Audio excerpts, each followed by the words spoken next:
en sal beskikbaar gestel word. Klif, ek het vir jou die link na die YouTube toe gestuur, hoor. Ek is jammer ek het vergeet.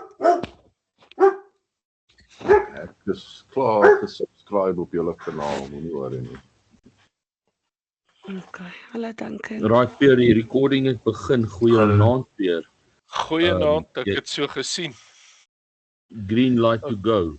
Green light to go, sê jy vir my. Terrible. Vanaand gebruik ek my skerms heeltemal anderste en ek hoop, wat gaan ek share? 'n hele window of 'n skerm? Nee, ek gaan 'n skerm wys. En ek gaan daardie ene wys of probeer wys. Ag, hier's nou 'n ou wat hier buite in die straat rondloop met sy hond sonder 'n halsband. En hy maak al wat 'n dier is mal hier rond, jy weet. So as my honde te kere gaan, ek vra klaar, groot om verskoning. Goed, vertel vir my, kan julle daarom sien chapter 2 operating procedures, as iemand vir my net 'n thumbs up of Yep. yes of iets gaan sê, baie dankie. Goed, kom ons begin. Nou, Dinsdag aand het ons I should start doing this in English. Tuesday evening, we had a look at all of the different bodies that organizes and arranges and set out the rules and regulations. Tonight, we're going to look a little bit closer to home at actual operating procedures. What do you do and how you operate? What is allowed and what is not allowed?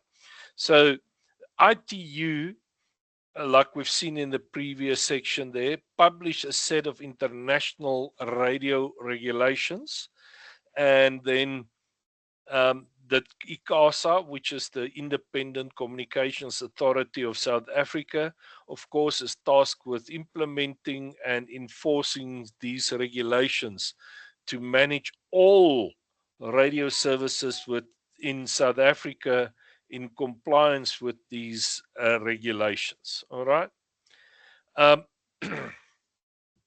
Amateur radio, as defined by ITU, which is just one of a good couple of radio services, is for the purpose of self-training, intercommunication, and technical investigations carried out by amateurs, that is by duly authorized persons, take note, authorized persons interested in radio technique solely with a personal aim and without pecuniary interest.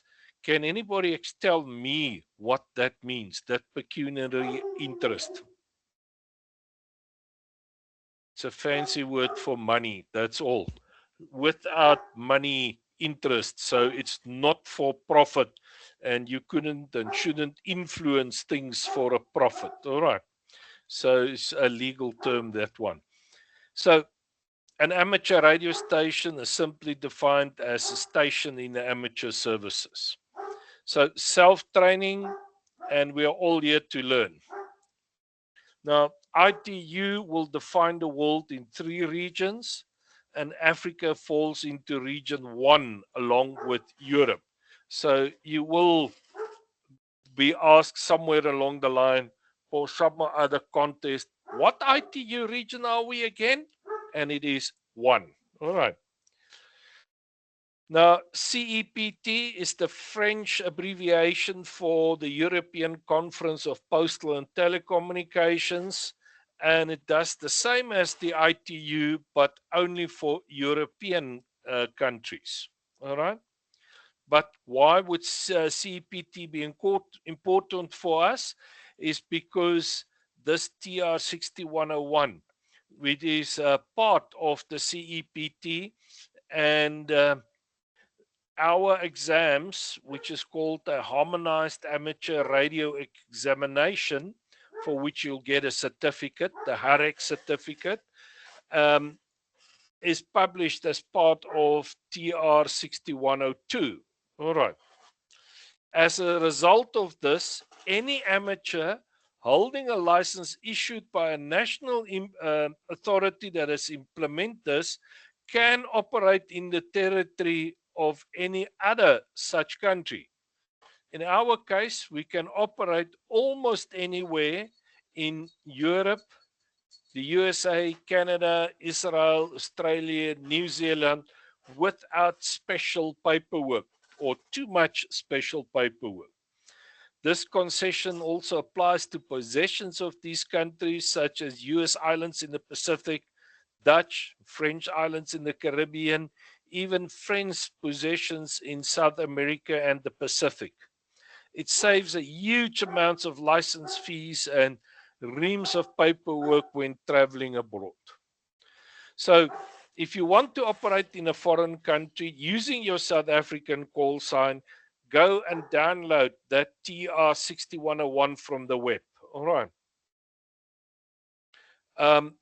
Of course, you must carry certain documents with you at all times, including your South African license, your passport, and the HAREC. Your HAREC you can get from the SARL if you're a member. Now, let us have a look at the call signs, because you have to have a call sign as prescribed in the table in that TR6101. Example over here that we use is Zulu Sierra #1 Alpha November.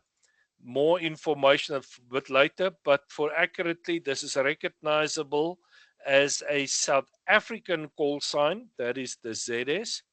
Western Cape, the one in that means it's Western Cape, and then AN would identify the individual.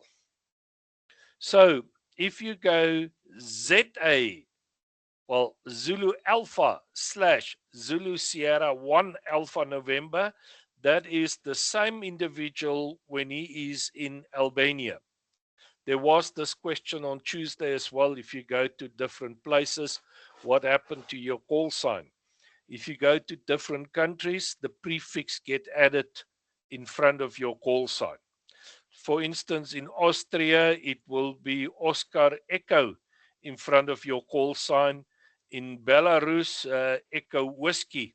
In the USA, there are good couple of different prefixes. For instance, if you're in Texas, you got to use Whiskey 5 as a prefix. In Hawaii, is Kilo Hotel 6. This is how you would be identified in a different country. All right. So you still use your own call sign, but you prefix it with the area from which you are going to work.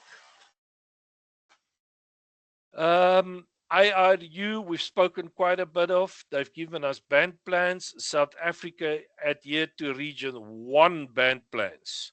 Now, remember, in some cases, band plans are included in national regulations, and in others, it is purely voluntary or a simple gentleman's agreement. But in general, do not operate contrary to a band plan, please, because they are carefully formulated to take all interests of all amateurs and other stations into account and represent a compromise that hurts everyone equally badly. All right, we do not have favors or favoritism. With few exceptions, each licensed radio station in the world has a call sign. The purpose of the call sign, of course, is to identify transmissions from that station for the purposes of mitigating interference and to facilitate a regulation.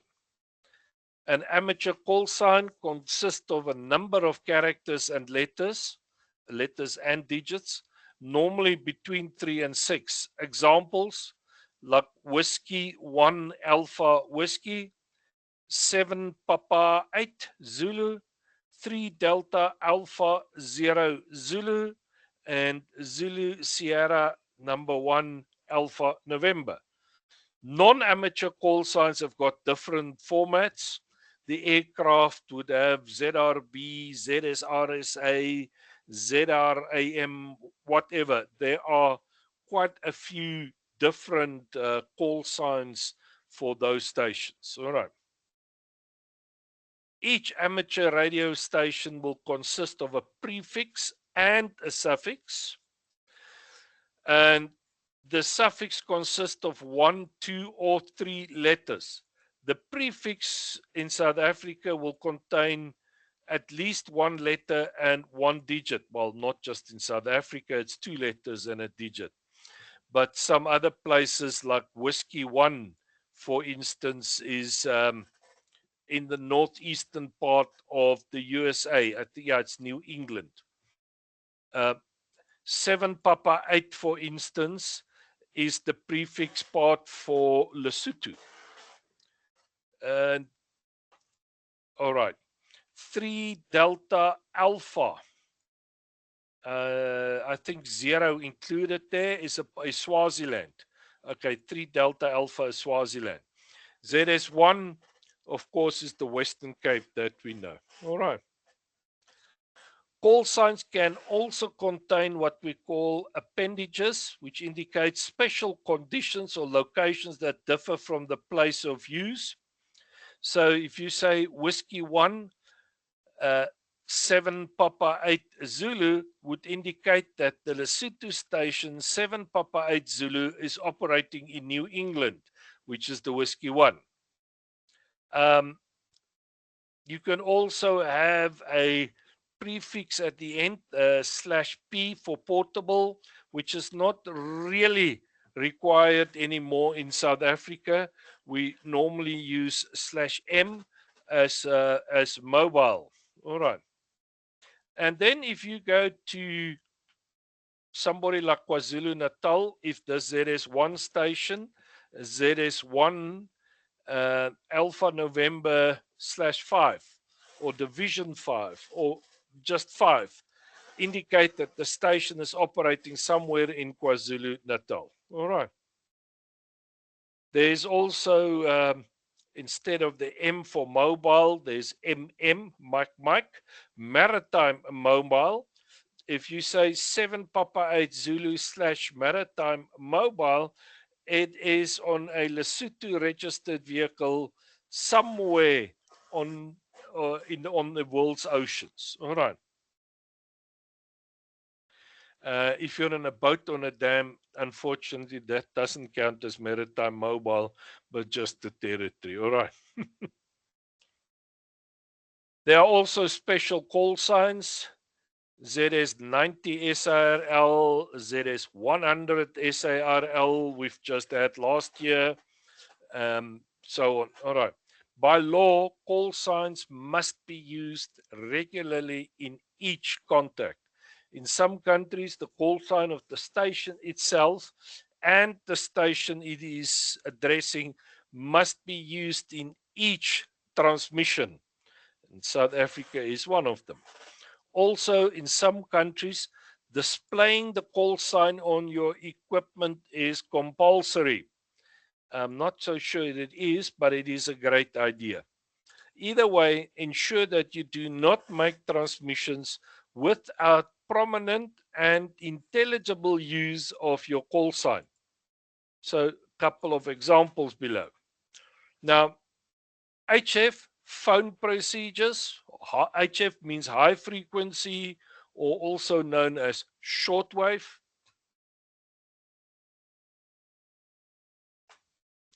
On these bands, worldwide communication is possible using simple antennas.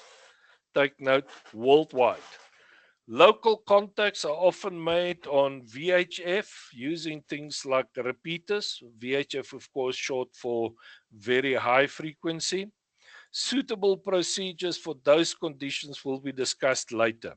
So for now, let's look at phone or voice contacts on the HF band. Now, what does an HF band sound like? I just want to let you hear something. Just let me know if you can hear anything. Just stand by a moment.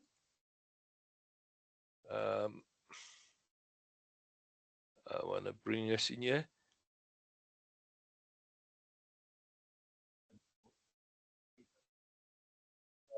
Sorry, wrong one.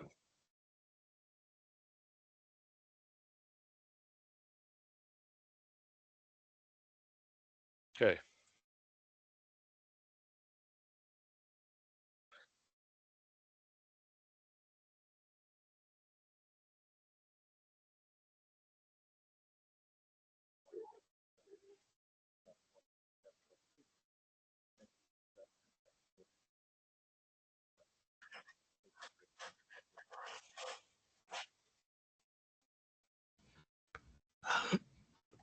Pierre, daar's nie audio nie. Okay. Dankie, Marty. There's no audio. Just a moment. I'm just going to stop sharing and then I'm going to try and reshare again. Include audio. I'm supposed to include audio. And let's try again.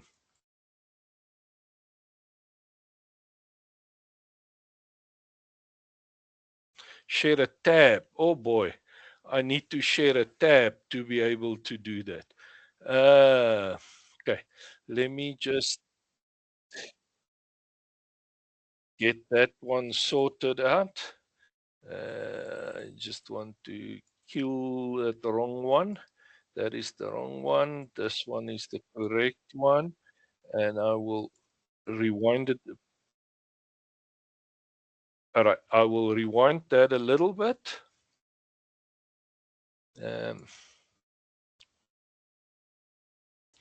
Okay. Please tell me if you can hear any sound now. And this Pentec for maybe some casual single sideband listening when you're taking a break from operating CW. So have a listen, see what you think. Donkey. And the extra RAM, $4,100 or 21. And what was the Andromeda have that you don't? Everything's in the same computer, the processor, and the screen. Everything's in one box. Okay, so a standalone unit you could use without a computer and still run. I believe that's correct. I think it's a 100-watt radio, correct. W3 TOP. Okay, did you guys hear, notice the difference between the two radios? Drop in here.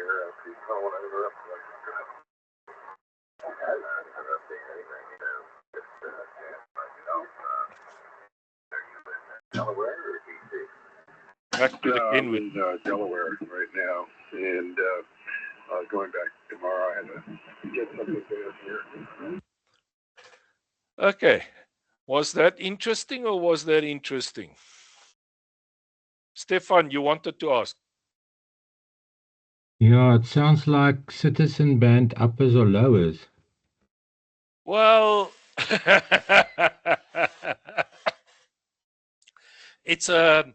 there's a huge price difference between those two rigs. All right. That I can believe. Yeah. Sorry? That I can believe. All right. So, and you can actually hear it on the signal quality as well, and the sound quality of the what's being received over there. So, yes, and there's nothing wrong with the lesser expensive system. It's just that you've got to teach your ear and tweak your ear a little bit better to be able to hear and understand than what some of the other guys are saying. All right. So that is just part of the fun.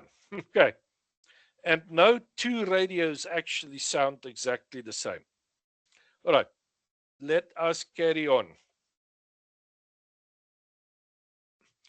The phonetic alphabet has been designed. Weer jou skerm. Oh, is my skerm nou weer weg?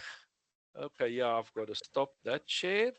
And then I've got to restart this share.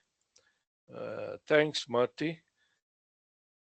And share the screen. And can you now see my screen again?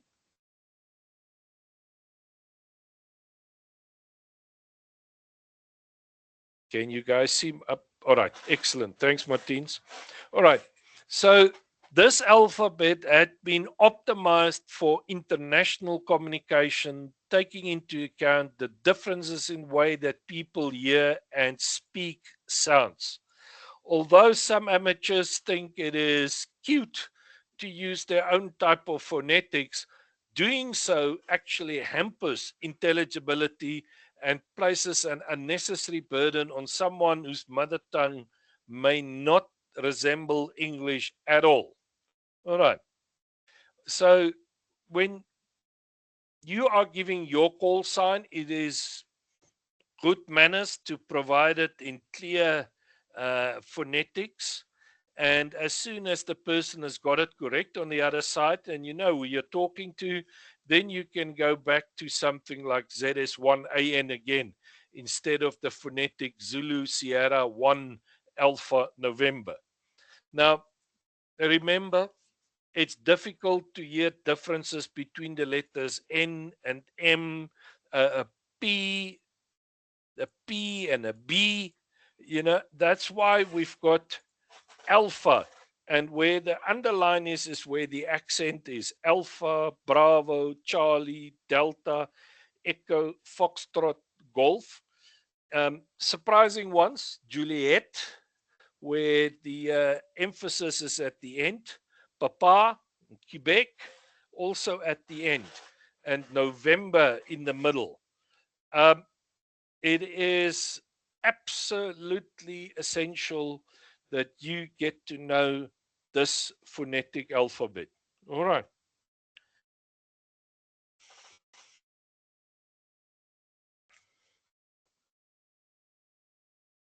Juliet, I've highlighted that. So knowing the words included in the phonetic alphabet will aid intelligibility in poor conditions. For somebody, if you hear somebody with an heavy accent saying something that sounds like boff, you know it would have been golf. All right. Before calling, you should listen for at least 30 seconds to see whether the frequency is clear. Important, you must remember that sometimes you cannot hear everybody on the frequency.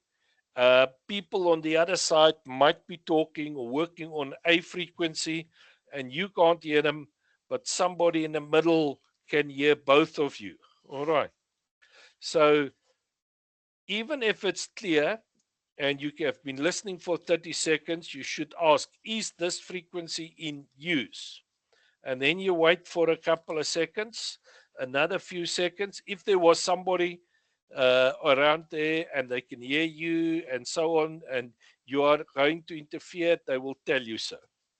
So if you haven't heard anything, then you can start calling CQ for a contact. Now, CQ is just a international, worldwide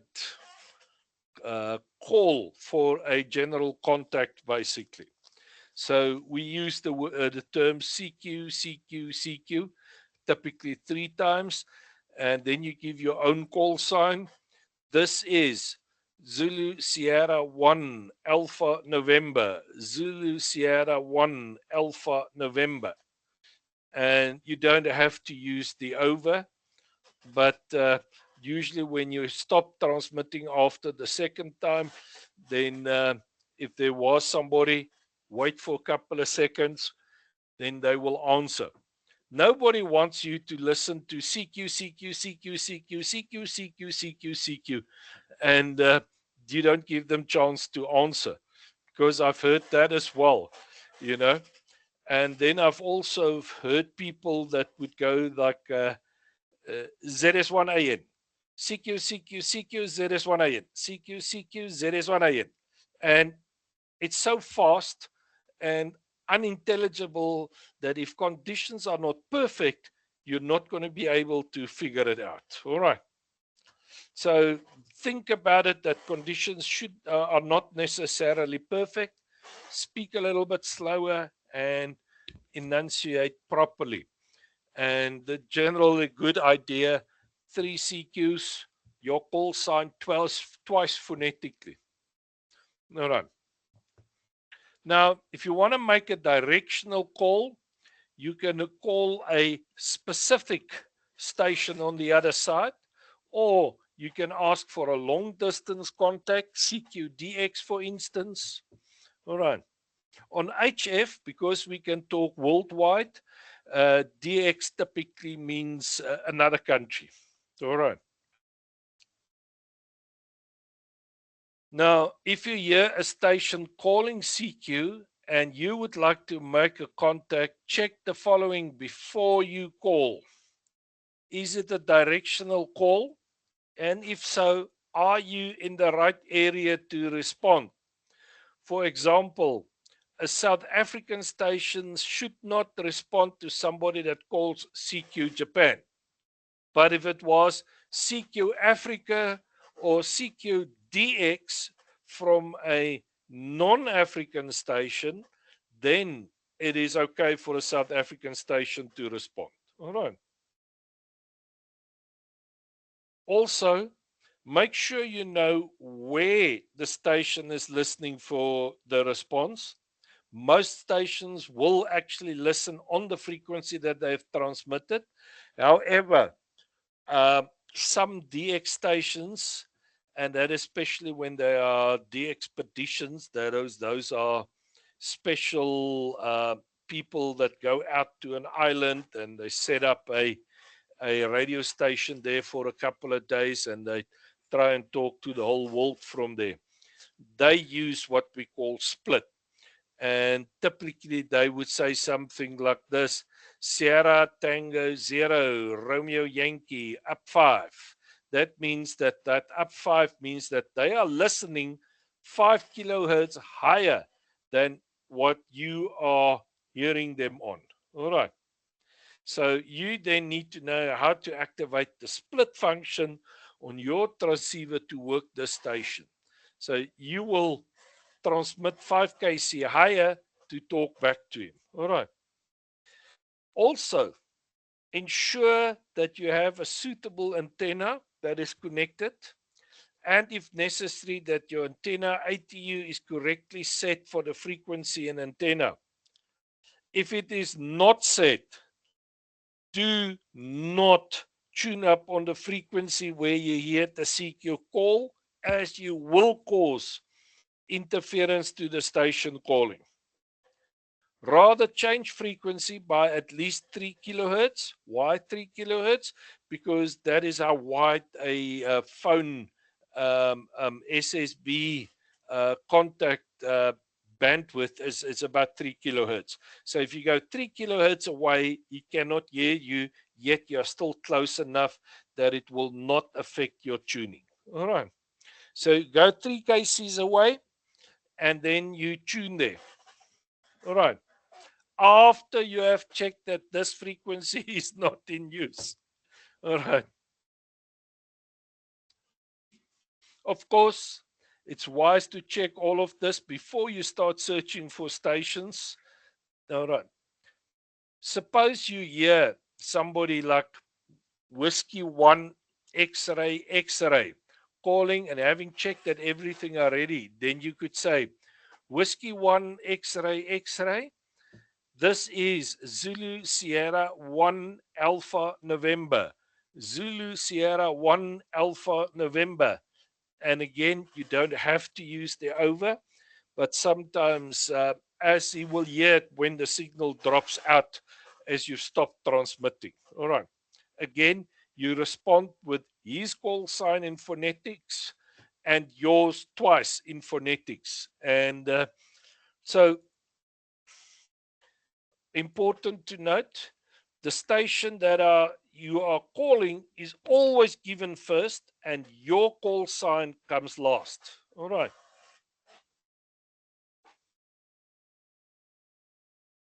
Don't get it wrong. It's unnecessary to repeat the call sign of the station you are calling because he has made the call and you are responding to him.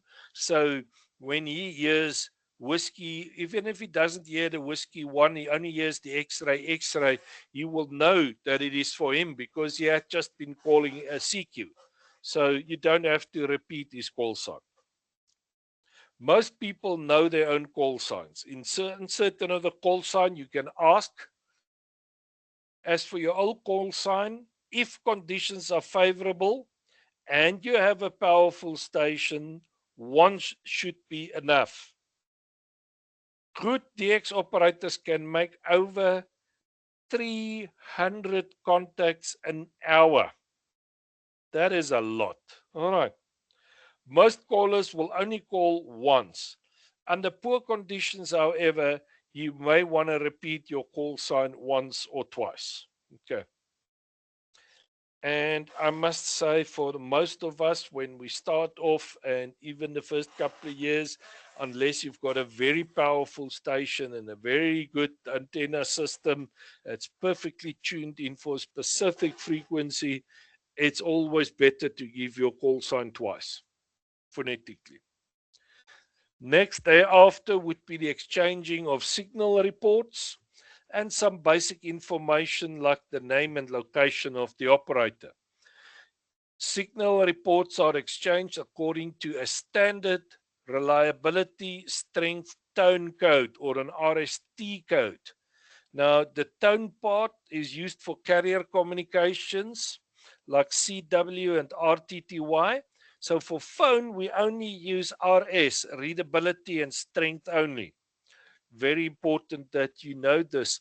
Readability, one means unreadable. You can hear there's something, but you cannot even make out a single word. And number two, you can hear a little word every now and again. Those are not really very useful for communication, but I have seen people being able to communicate on a readability of 2 by using the phonetic alphabet and repeating and repeating and repeating the phonetics, and it works. So if that's another classic example of when conditions are really terrible, then phonetics can help you a lot. Barely readable with considerable difficulty, practically no difficulty, 4, and the one that we all love to hear is a 5, perfectly readable. Then the signal strength. Now, faint signals, number 1, barely perceptible, 2, very weak signals, 3, weak, 4, fair, 5, fairly good signals, 6, good, 7, moderate strong, 8 is strong, 9 is extremely strong. So a 5-9 means a perfectly readable signal with an extremely strong signal. All right. So if you were listening to that Kenwood radio, that would have been a 5-9, and the other one would have been a 4 and probably also a 9. All right. But it's exactly the same signal, and it's all just about the rig on the other side. Now, tone, in the earlier days and with the older radios, you had all these other tones. Today, nowadays, if your device does not have a 9 tone, then you've got to go and have your set fixed up. All right, then there's something wrong. Now, remember, readability is strongly dependent on signal to noise ratio. It doesn't matter if you've got a good signal, but you also got loads of noise. All right. If you've got no noise and you've got a weak signal, you can still have a perfectly readable signal, very weak, but when you've got no noise, it's good. All right.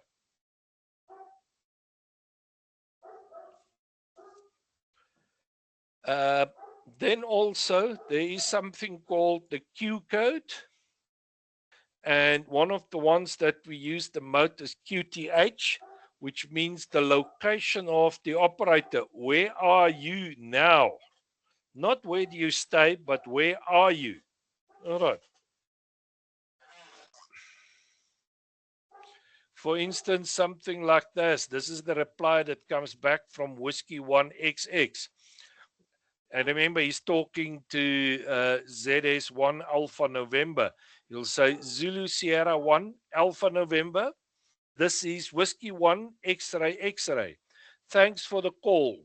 You are 5 and 6, 56. You see there? Signal strength readability is 5 and a signal strength of 6. So it is a 5 and a 6. A 5 perfectly readable and 6 a good signal. All right. Oops, let me not run through there. My name is Bob Bravo Oscar Bravo, and my QTH is Boston, Massachusetts. ZS1 Alpha November from Whiskey 1 XX. The signal report will indicate that our signal is perfectly readable with a reasonably good signal. That's the 6. And you can then reply with a signal report, typically also your name and location. You go back, Whiskey 1 XX from ZS1 Alpha November. Good morning, Bob, and thanks for the report. Your signal is 5959. 5 is perfectly readable, 9 is a great strong signal. Here in Cape Town, my name is Andrew, and then he goes out and spells his name, Alpha November Delta Romeo Echo Whiskey, Andrew. I'm testing a new rig here. A rig, of course, is a radio. A Kenwood TS850S running 100 watt into a tri-band Yagi at 15 meters. Whiskey 1 XX, this is ZS1 AN, over. Now, under good conditions, you wouldn't need to say the word over because when the transmission stops, you can hear the change in the background noise quite dramatically so. All right. Remember, by law, you must identify your station on each separate transmission.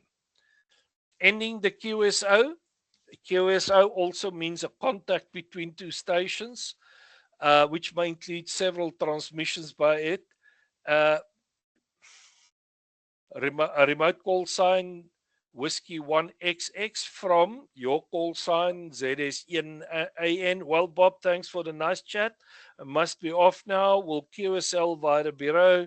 Greetings to you and your family. See you later. Whiskey 1 XX. This is ZS1AN. Bye. And then a response come back. ZS1AN from Whiskey 1 XX. Fine, Andrew. It was nice meeting you. Enjoy the new radio. It sure sounds good from here. All the best until next time. From Whiskey 1 XX. Clear. Now, basically, you don't even have to say the word clear at the end. There are also other phrases like 73 and 88 and standing by, which some people use. It doesn't have to be used. All right. 73 used to mean best wishes. It's already plural, so you don't say 73s like some do. An alternative for if you're talking to somebody from the opposite gender, you can say 88, which means loves and kisses. All right. QSL via the bureau is to send a QSL postcard confirming the QSO via the QSL bureau. All right. After the contact, preferably while you're busy with the contact, even when you just call CQ, you're supposed to put that in your logbook. And you have to fill in your log as quickly as possible. Oh, don't do that. You are required by law to keep a log of all HF transmissions, including unanswered CQs. All right?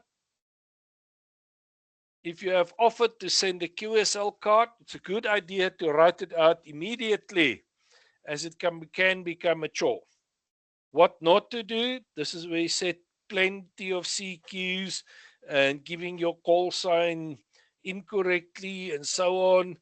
Don't call CQ for longer than about 15 seconds before taking a listen.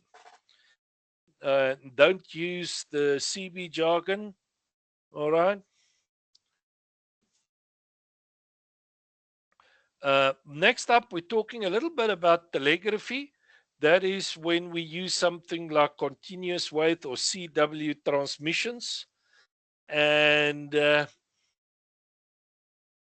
Morse code telegraphy. So although Morse is no longer in used commercial telegraphy or radio, it is alive and well in amateur radio. CW QSOs follow a very similar format to HF phone. Well, I must tell you, I don't know of a lot of beginners that are going to get into CW. And by the time they go into CW, you will come back and reread all of this and read up carefully over here. But one thing that is very important from this section are the Q codes. And there are 20 of them, which are either a statement or a question. Things like, where is that bottom one? QTH. What is your location? My QTH is there. QSY, a change frequency. QRZ, who is calling me? If somebody's calling and you can't make out who it is or whatever, you go QRZ, QRZ. All right. QRP, shall I decrease power or decrease? QRQ, shall I send faster? All right. So these quite important and very worthwhile knowing about them. And I just want to check the page number, page 28, because we're going to have to come back to them just now. Now, there are two interesting ones also over here. And I'm looking for them now. There we go. QRM and QRN, Mike and November. QR Mike is when you are being interfered with man-made noise. QR November means when you are interfered by natural noise. All right.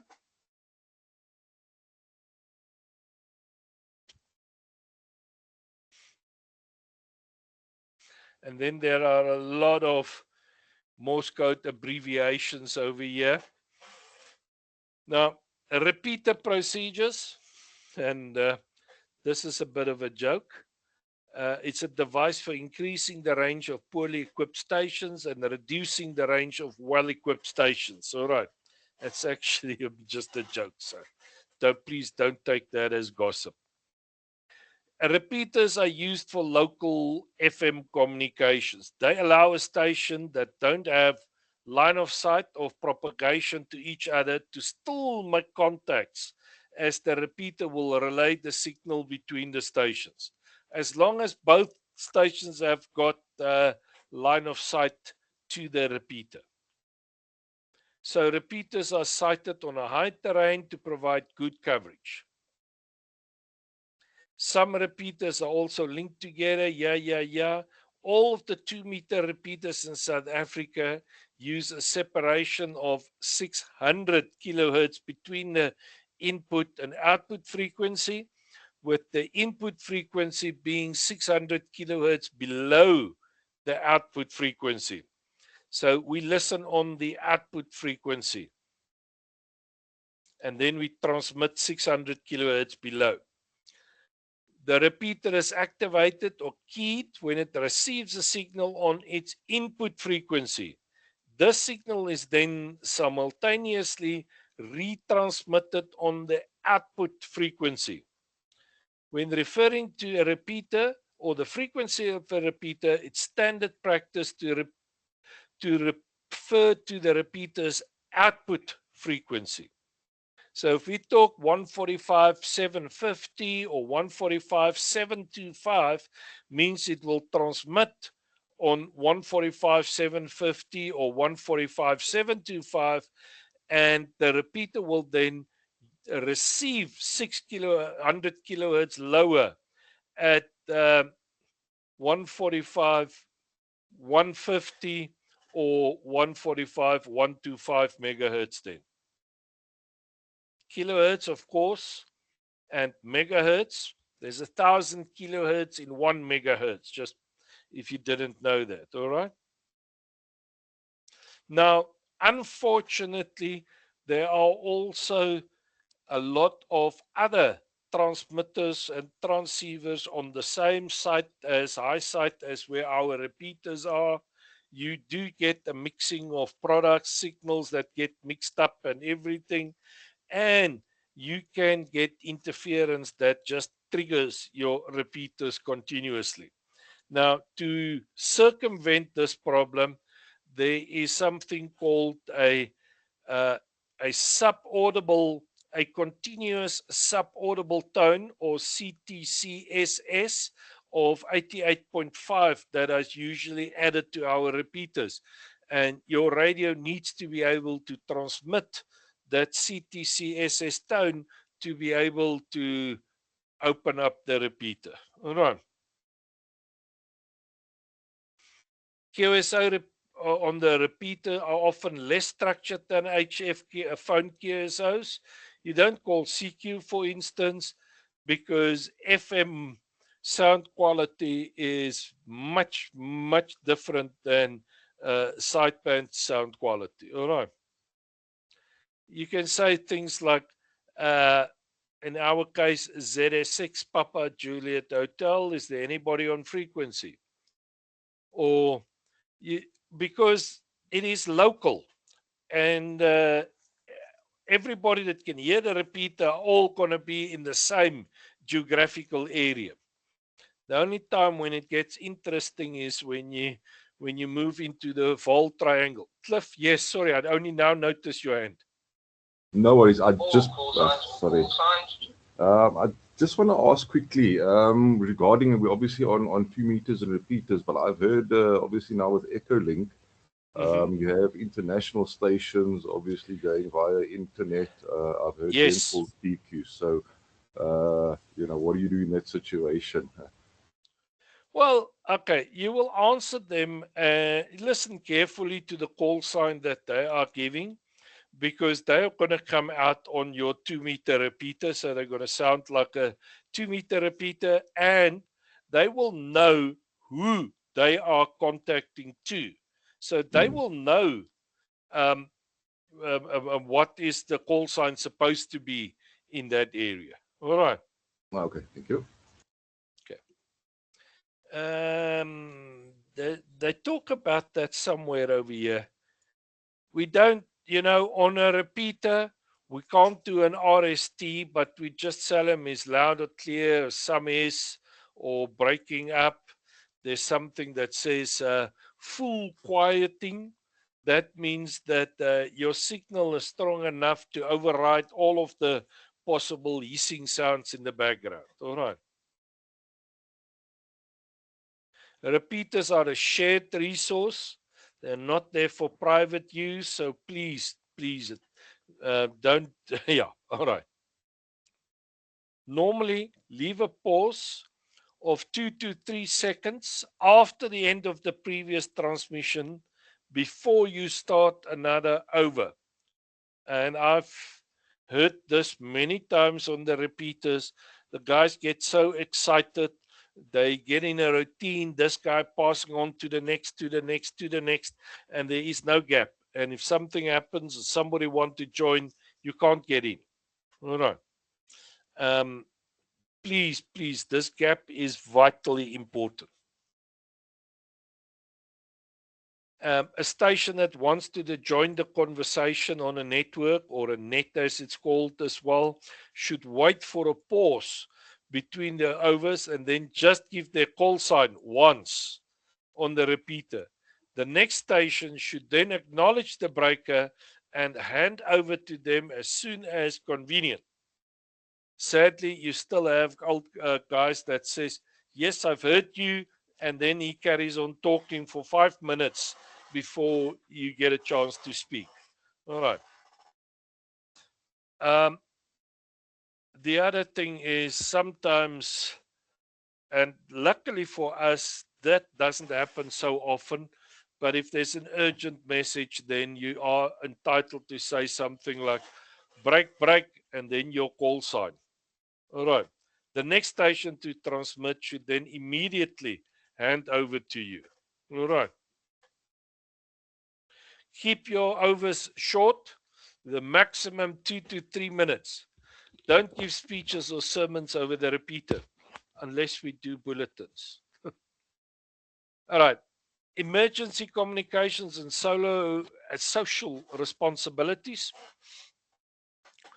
One of the prime reasons why amateur radio is given such wide slices of spectrum worldwide, despite competition from commercial and government demand, is that it provides a unique emergency contingency communications capability. And we will regularly hear of amateurs making the news that when natural disasters like fires, hurricanes, earthquakes, floods will destroy normal infrastructure, a simple portable amateur radio station can save the day. All right. When dealing with emergency communications, common sense must prevail. The wide variety of possible scenarios, there are no specific or fixed rules, but if you are in a position to help, well, you should let the authorities know about your existence as well as your capabilities. In South Africa, we've got an organization called Hamnet, which coordinates amateur radio emergency communications under the auspices of the SARL. They hold regular emergency communications exercises to iron out unforeseen problems with procedures and equipment. Participants also provide useful communication support at community events such as marathons, triathlons, motor rallies, bicycle races, and so on and so on. Occasionally, please see how you can cope when your main power supply is turned off, because that's usually the first thing that goes in an emergency. Then the word Mayday and the telegraphy signal, and then there's 3 DITs. That means a S, 3 DAS, the longer one. That's an O and an S again. Popularly known as SOS, but it's actually a single symbol, may not be transmitted for any purposes except to indicate an emergency. If you are dealing with an emergency where human lives are at stake, feel free to use them to provide listeners with a clear, unambiguous indication that there is an emergency and they will probably be prepared to assist as required. If you hear an emergency in progress, listen. If you can contribute in some way, such as the people are somewhere in the Bundu and they don't have access to a telephone or whatever, by all means, offer your assistance. All right? Let the station handling the emergency decide whether you are needed or not. If you cannot help, do not transmit. In some widespread emergencies, such as the 2015 Nepal earthquake, worldwide coordination was conducted via amateur radio. The stations advertised several frequencies in the 20-meter band and used them around the clock. Other amateurs were asked to stay off these frequencies. If you become aware of such activity, do stay off those frequencies if you are not directly involved, and spread the word to others. Remember, the purpose of these procedures are to facilitate clear and intelligible communication under poor conditions. It's not unnecessary to add jargon in when plain language will do. For example, the Q code assists with effective communication in Morse code, where it might take too long to spell out in full, or when talking to someone who has little command of English. On a repeater or when talking to competent English speaker on HF, it's usually just as quick to use normal language and more understandable. Important, amateur radio is not the place to discuss contentious issues such as religion, politics, or anything that anybody might regard as indecent. Except from the obvious potential for conflict, it's also illegal under your license condition to do that. With politics, leave it to the people that are, whoever. Never use insulting or insulting language. Remember, there is no such thing as a private conversation. So other amateurs will hear you. They will report you to the authorities and demand that your licenses be revoked. By law, you may not interfere with other QSOs in any way. If you think that somebody else is hogging the repeater, by all means point this out politely to him or her. Do not be tempted to respond with jamming, as you will probably eventually lose your license. The bands allocated to amateurs are divided into segments for different users according to the band plan. Typically, each band plan has different segments for CW, digital modes, and phone. Some frequencies may be reserved for beacons on which no other station should transmit. Others may be reserved for particular purposes such as satellite use or intercontinental DX. Though in most cases it is not a legal requirement to observe the band plans, courtesy to other operations should be sufficient reason to do so. All right. And I can't stress this enough. Please don't transmit where you're not supposed to. Keeping a log, legal requirement. All right. Timekeeping is important. And for radio amateurs, we use UTC, which is the French abbreviation for Universal Coordinated Time. And it's basically the same as GMT, or Greenwich Mean Time, which is the British Standard Time that served as international standards for centuries. In South Africa, the normal time that we use, like it's 3 minutes before 8 now, is South African Standard Time.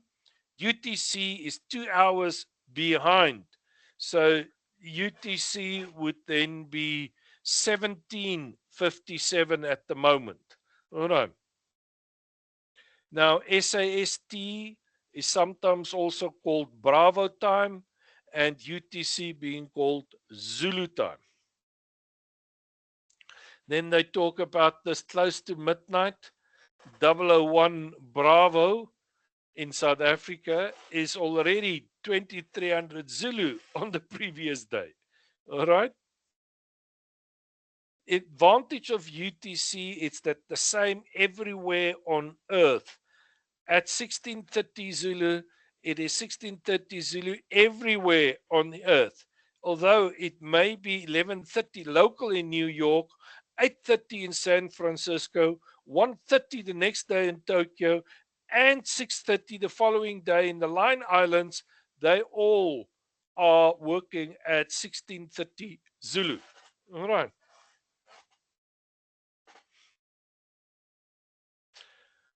There are lots of software packages that can help you with a log, or you can print one out by yourself. The minimum information that you've got to have is the date, the time that you start in UTC, the call sign that you're talking to, the signal report you've sent and received, the frequency, the mode, the power, and when you're finished, and maybe a remark.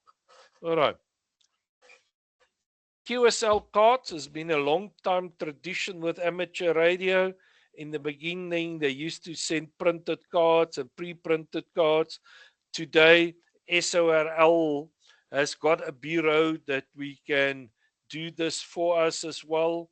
But there is, okay, and then we say that's the standard size of a QSL card. This one is at half size. Also, there is an international logbook of the world which is the logbook from the American Radio Relay Organization, and everybody is allowed to belong to that. That's for the electronic communications. The ARL's logbook of the world, LOTW, is the biggest one. There are a few others as well, but LOTW is the biggest. All right. Now, a few questions.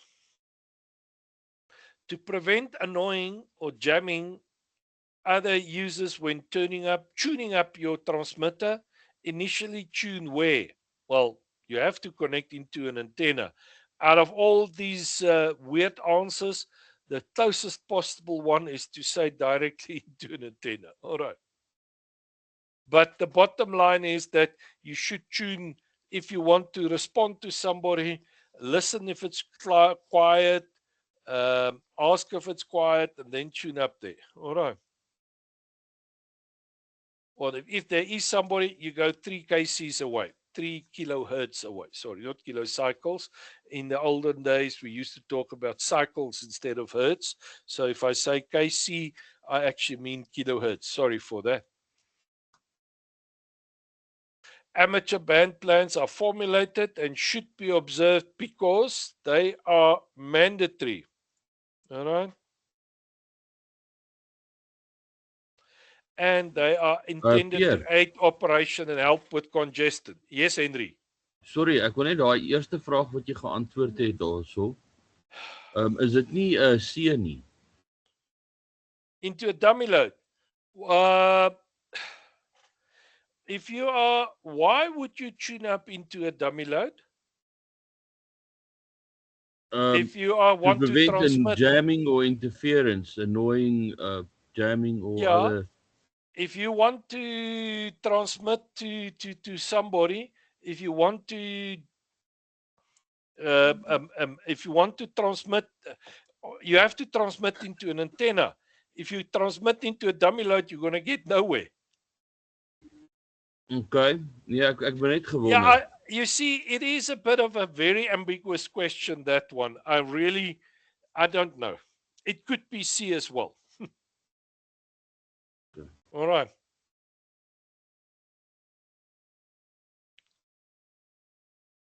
The term CQ is used for calling a contact with another amateur station. Before making a CQ call on any frequency, one should do what? Listen on the frequency. And if clear, then you can call. All right? Immediately prior to transmitting, a licensed operator should always listen to check if the frequency is clear. To ensure a calling station's call sign is clearly identified when inviting a contact, the caller should speak slowly and clearly. Yes, that's what probably the best answer out of them all. When calling another station, it's acceptable practice to give the call sign of the other station first, followed by your own call sign. When signing off with another station at the end of the contact, it is accepted practice to always give the other station's call sign first and your call sign last. When replying to another station, how often should the call sign of the station called normally be given? When you are replying, you only need to give it once. All right? Once having established contact with another station on a calling frequency, it is good practice to move to another frequency and have a QSO there. When two stations are in a QSO, you should listen first, and if you can contribute, ask to the join, and then add what you can to stimulate further discussion. All right. Don't butt in and start an argument about another subject. All right. Before you come on the air for the first time, you should learn basic amateur procedures and terms first, and then only venture onto the air. When you call CQ for the first time and you do not get a reply, what do? Listen around on the band and see if there are other stations active before calling a few more times before quitting. All right? The subject matter for any discussion on amateur radio should include, and you'll see there none of those, matters of mutual interest and personal technical nature in a relaxed and dignified manner. Which of the following is correct using telephony to make a South African contact? The first thing is CQ, CQ, CQ 3 times. Then the call sign Zulu Sierra 6, Zulu, Zulu, Zulu calling. Zulu Sierra 6, Zulu, Zulu, Zulu. Giving his own call sign twice, calling CQ and standing by. That's probably the best one of them all there.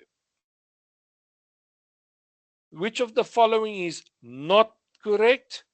Ham jargon and slang should be used whenever possible to confuse unlicensed listeners. All right.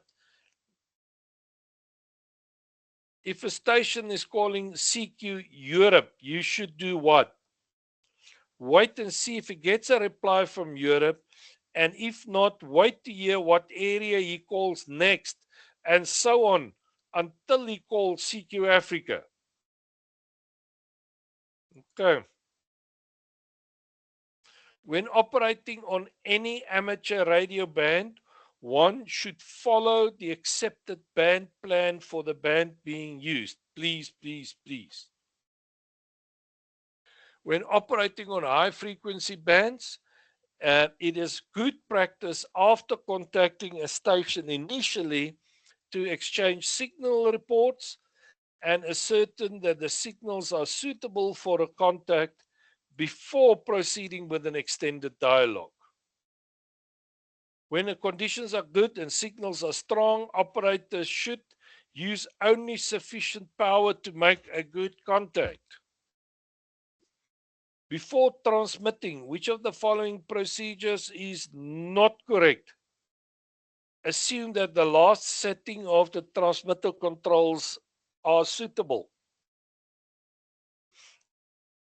A signal report of 599 is given when a signal has the 3 letters is CW, so a perfectly readable, strong, and a clear tone signal. All right. In RST code, the T is for tone. A readability report of 2 would indicate what? Only readable with considerable difficulty. The S report in the RST code is obtained from the apparent strength of the signal, of the receiver signal. This important to note here, the receiver might have an S meter, but that can help you as an indication of the apparent strength. It doesn't have to be what you can use because no two systems, radios, S meters are calibrated the same way. A 5.9 report is commonly given to stations who put in strong, well understood signals. The term 5 and 9 used to describe a signal is in what code? Well, RST code. The use of the Q code is primarily to ensure effective communications. The Q code for standby is QRX. QRP means low power. QRT means closing down the station. Shall I decrease power? Also QRP question mark. What is my exact frequency is QRG question mark. To change a frequency will be QSY. And the correct Q code for your location is QTH. QRM is I'm being interfered by another station, man-made. QRT, I'm going to close down. Which is the correct code for, shall I stop sending? Well, that's also QRT. And when will you call me again? QRX. Are my signals fading? I stay QSB. Are you ready? QRV. What is the correct code for can you acknowledge receipt? QSL. It's like, okay. Which is the correct code for shall I send slowly? That would be QRS. You switch your radio set on and all you hear is a station's call sign in telephony. What do? Listen, listen, listen until you understand what's going on before you start transmitting. You're a new amateur and you hear all sorts of phrases being used by other amateurs. What do? Well, use plain language with normal meanings. Which is the correct phonetic spelling of the word plug? Oh, here we go. P would be Papa, Lima, Uniform, Golf. Eintlik Papa. Which of the following is incorrect usage of the phonetic alphabet? Bravo's America is not correct. The correct way to see P on the radio with the emphasis is Papa, with the emphasis on the last A. The correct way to say J is Juliet with the emphasis on the ET at the end. Which of the following is the correct phonetic spelling for the word ship? Sierra, Hotel, India, Papa.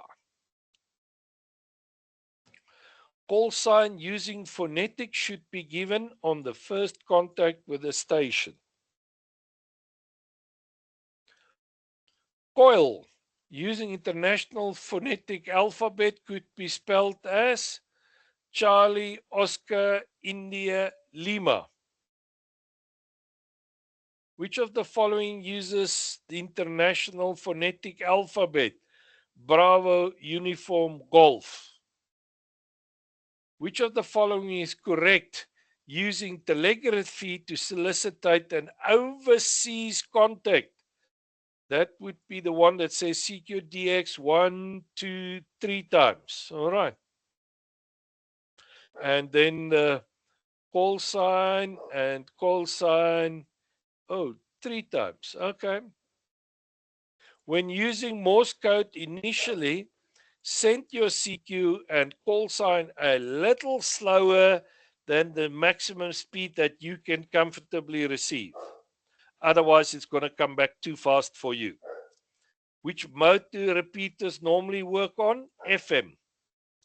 To reduce false triggers, some reporters are activated by a tone burst. That is not 100% correct. We do use a tone, but it's a sub-audible tone, and it's not just a burst, it's actually continuously there. Continuous operation of a repeater by one station is considered inconsiderate. The main purpose of a terrestrial repeater is to increase the range for mobile stations.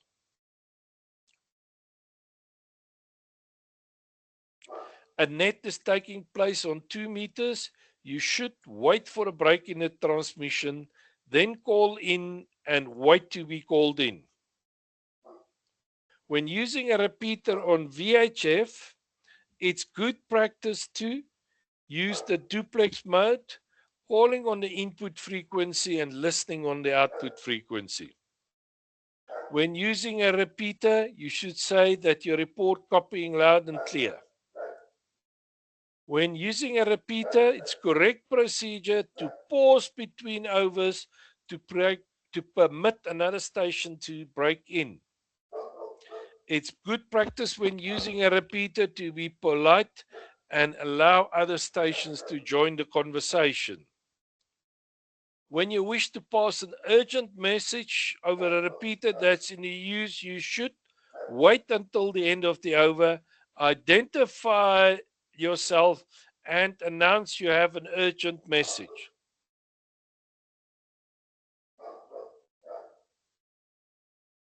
When using a repeater, you are told that your signal is breaking up and a repeater and unreadable. What do? Sign clear until you get in a better position where you know you can access the repeater correctly. I wish there are some amateurs that would really abide by that. When using a repeater, one should always keep the over short to allow other users access. The recommended practice is to use UTC for all contacts. All right. Universal Time Coordinated. When it is 12:30 Bravo, that's the local time, SAST, in Johannesburg, well, it is actually 10:30 in New York, because it is 10:30 Zulu. Doesn't matter where it is. All right. 10:30 Zulu is 10:30 Zulu everywhere in the world. All right.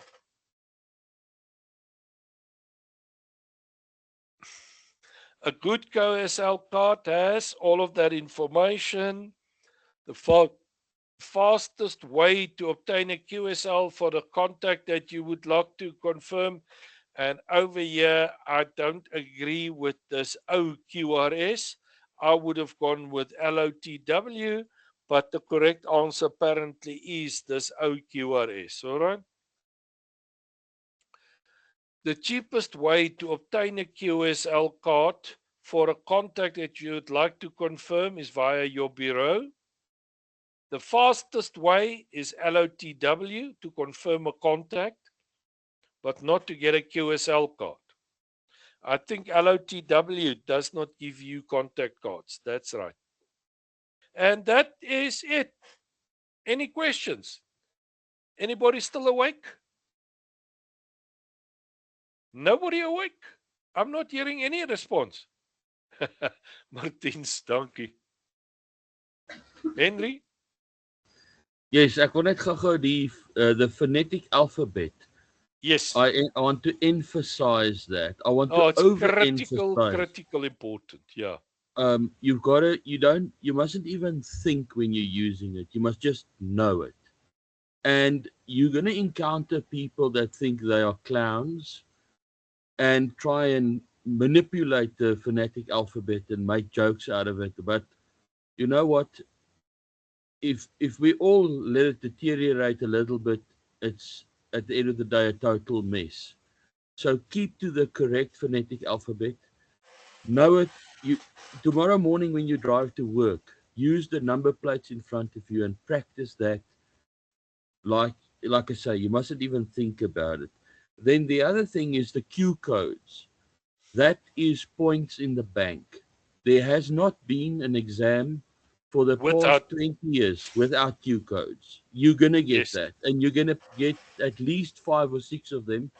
So you can get 5 or 6 points by just learning the Q codes.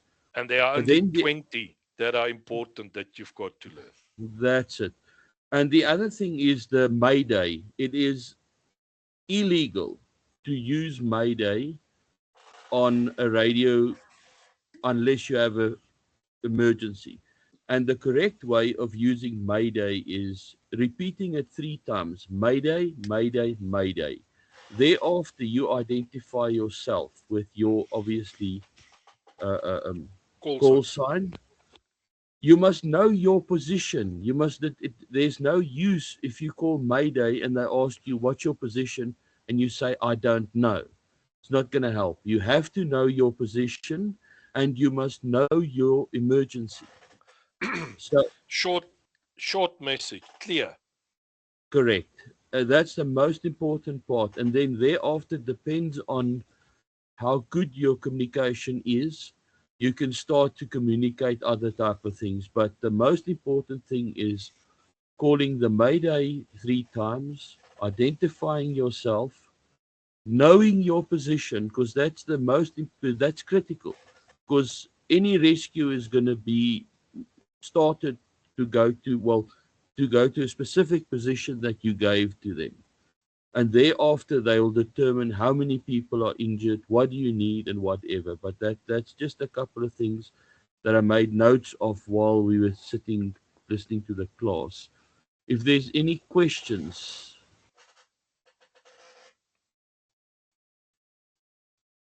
Okay, that's good. It means people know everything. Either we've bored them to death or we've answered all the questions. Duncan, what will you for you asking a question? Sorry. Thank you. So when you are in a different location and using your call sign, I saw it was like the slash with the suffix. You don't actually pronounce the slash or anything, or do you put like extra spacing there when you're calling out the call sign? Because I think it was right at the beginning. No, you wouldn't pronounce the slash. You'll just say Whiskey 1 ZS6 Papa Juliet Hotel, for argument's sake, if I was now up in the northeastern part of the UK. Yes. Oh, okay. Thank you. Yeah. And if I'm in, for argument's sake, say I'm in Division 5, I would Then say it's at the end. Zulu Sierra 6 Hotel Foxtrot Echo Division 5. Okay, so then you just say Division 5. Correct, Yes. yes. Okay. Or whichever Okay, great. division you are in, you know. Right, Yeah, right. we And then normally if use I'm Division 5. if I'm driving, I will add the mobile on the end as well. Okay, thank you.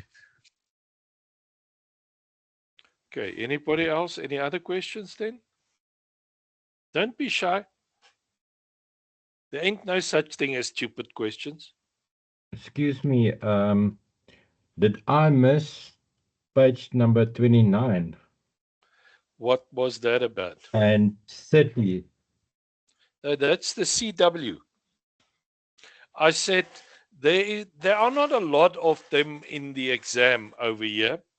And for time base, I've Okay. actually cut them out. I did not talk to you about this. All right. Okay, thanks. But you can read through there if you really want Okay. to. All right. Okay. But the chances that you're going to get something in the exam are pretty slim on the Morse code. Okay. Anybody else? Cliff, your hand is still up. Marty, your hand is up. Thank you, Pierre. I just want to go back to call signs. The difference between ZR and ZS. Negligible in South Africa at the moment. So can you basically have both, or do they only No. use the ZS now? In the past, and I'm talking about more than 20 years ago, the ZR was a restricted license. You had 0 HF capabilities. You couldn't go on high frequency. You could only use VHF and UHF. But a couple of years ago, that got dropped off, and ZR is now being given access to the HF frequencies as well. So there are still a few amateurs around that stuck around with their ZR license. ZR call sign is a bit of a rarity when you're talking DX in the HF world out there. People know about ZS, but a ZR is a little bit more rare. But there is no difference in the bands and what powers you are allowed to run and so on between a ZS and a ZR. Okay, but then if we apply to a CASA for our three sort of call signs, preferred call signs, would you recommend then obviously just using the standard ZS? Well, most of us use ZS, but that's just an historic things from the past. There's nothing that prevents you from trying with a ZR license as well. Okay, thank you. All right. Marty, you still got your hand up? Sorry, now my voice is No gone. problem. Sorry. So next week, Tuesday, is a public holiday. So we will not have class next week, Tuesday. And next week, Thursday, will be a review of what we've done up to here, because these 2 chapters make up one of your exams, and then the rest all go together. On So a next different week, exam. Tuesday, no class, and Thursday, we will be reviewing and going through the mock exams for this and through the questions again. Thanks. Okay. Everybody heard that? Happy with that? Can I just Thank ask you a you. question? In terms of the exam, what is the percentage, more or less, of the regulations? Did you have any idea? It's actually on the very first chapter. There's a section right there that tells Yeah, no, I'm you. referring to the actual ICASA regulations, not what's in our book. Do they ask Sorry, that I at don't all? understand the question. The ICASA regulations. Yes. Is that in the exam as well? Yes. So we have to download that regulations and Yeah. just parrot that and hope for the best. Yep. Is Yep. it? But that's why I'm asking, what is the percentage of questions on average in the exams that revolve out of that regulation? Because I see it's also quite a Sorry, lengthy document. Pierre, There's this. I'm gonna jump in here. They will not ask a question that is not in this book. Oh, okay. All the That questions, though they might be stated differently, all the questions come from this book. okay. Now I was just asking because if you go to the SAIL website and under the RAE, there's a whole bunch of documents that you can download, and one of them is obviously the ICASA regulations for amateur radio, which I mean, obviously we need to know that, but if you say we don't need to and we just learn out of this book, well then that's brownie points. This book covers the entire syllabus, and the HERIC requirements and all those things are also covered by this book. We will go through everything with you, with all those documents, but they will not ask you something that is not in this book. Okay, that makes life a bit easier. Thank you. Okay. Henry, over to you.